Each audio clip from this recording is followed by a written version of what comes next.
Greetings, people of the internet. I am LUCHA MAN. Welcome to LUCHA MAN Reviews. On today's episode, I'm reviewing, at long last, Metalocalypse Army of the Doomstar. This film came out on the DVD and Blu-ray and digital code a while ago. Sorry for the delay in reviewing it. I figured I better do it because Venture Bros. Radiant is the Blood of the Baboon Heart just recently aired publicly on TV, so this should be along fairly shortly soon. Alright, before I get into the review, this series, Metalocalypse, is definitely not for children. It has... So here's what, like, in this film, there is swearing, uncensored, there is drug and alcohol reference and suggestion and suggestive themes, and it is violent and gory. That is pretty much the premise of this film and this entire series. So please be responsible in your reviewing, because yeah, this is definitely not for children. Alright, the series started in 2006, ran for 4 seasons, and the premise being is that Metalocalypse, the band Death Clock, was the most popular band in the world. And the possibility is that they will bring about the doom of humanity. So, yeah, these guys, it seemed a little far-fetched. They basically, they were the greatest metal band ever, but, okay, so here's what. We had 4 seasons of we had some goofiness, but as the series went on, and with every cliffhanger that happened at the end of each season, the lore started to pick up some more and more, until we got to the Doomstar Requiem, a Death Clock rock opera. It took place a little while after, so we had the 4th season, and then this led right into it, but there was a little bit of delay in getting to that.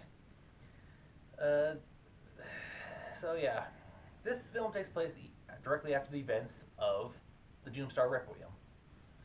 So yeah, this is the final chapter in the Metalocalypse franchise.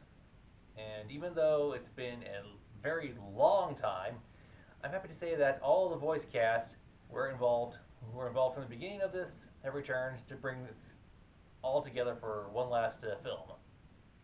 Like I said, it takes place after the events of the Doomstar Requiem, and everyone is dealing with a crazy fallout from the previous special and the end of the fourth season. The world is reeling from the lack of the album. The guys in the band are all dealing in some way, shape, or form with some kind of PTSD from the traumatic events that happened in Doomstar Requiem. And the main antagonist of the entire franchise is now making their move, with the question being, will Metalocalypse in fact be a result of the actions of Death Clock, or will the other prophecy, the prophecy where they save humanity and save the world, come to fruition? Like I said, this is the final film, so it'll be interesting to see how that works out. I've seen it, and I thought this film was great. First off, kudos to all the voice actors. They did a great job. Loved seeing them reprise their roles for one last time. The music. Speaking of more audio, with like almost every episode of the series, they had like one specific song tied to each episode. And now, for this film, there are 2 songs that are prominent in this film. And I think it's pretty cool because, like, when I was doing research about this, I think by now or upcoming, the 4th Death Clock album should be dropping soon. So they've had 4 albums. That's pretty sweet. Yeah, the music is really good. And here's what, an interesting thing about this film is how it follows the same pattern as it did the show. The backgrounds and landscapes for the show, very detailed, very beautiful, very well done. And as for the character animations themselves, it's weird. It doesn't balance between like minimum effort and then like maximum effort. The minimum being is like the guys will stand around in like the generic pose that they usually have for almost all these episodes. And then like they'll convey some movements like with a hand gesture that's not normal, or maybe turn their head. But and then there's some scenes where they go through in the same amount of detail of movement and action, like for the fight scenes, for the metal scenes, and then of course, like I said, for this series, this franchise, when someone dies, it is not just a simple death. It is a horribly graphic, very detailed death where so much is happening on screen. They put a lot of time and effort into animating this. It's like, okay, yikes. Now, throughout the series, like there was very minimum character development, and like I said, there was cliffhangers, but we did get backstory, lore, and some character development for these characters. And it does kind of come, it does really build up in the fourth season. There's a lot, there's a good mention of it, there's a good amount of it in the Doomstar Requiem, and then for this film, we do get even more character development.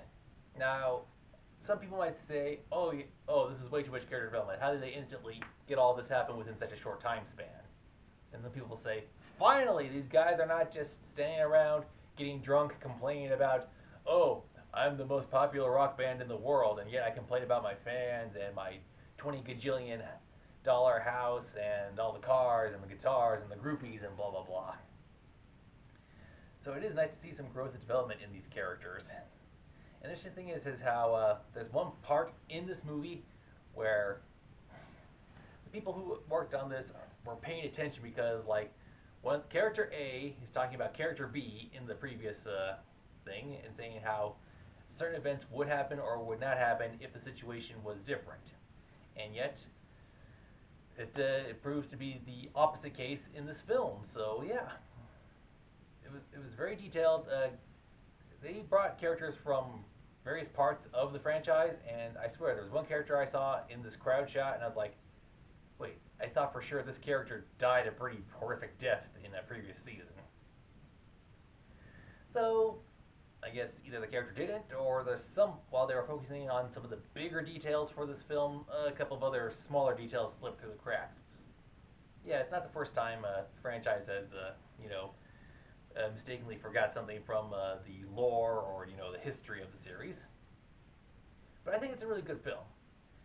Now, while in the series the swearing was censored with a guitar riff, no, they don't do that for here. Everything is uncensored. I'm guessing. Yeah, so this and the Venture Brothers DVD I bought, these were my first Adult Swim DVDs I purchased. So I'm guessing if either of these series are also on DVD elsewhere, then that'd be, I guess it's uncensored. So yeah, just like I said, please watch with caution. To get me prepared for this for this movie, I actually binged the entire series and the Doomstar Requiem before watching this movie. Well, I do say the entire series, but there was like maybe 3 or 4 episodes that I couldn't see because of the content of the episodes, they weren't available, to be like aired normally. And I'm like, this series first ran in '06. I think it ran for 4 seasons, and so these episodes did in fact air. And these were, like I said, the stuff in these shows is very extreme.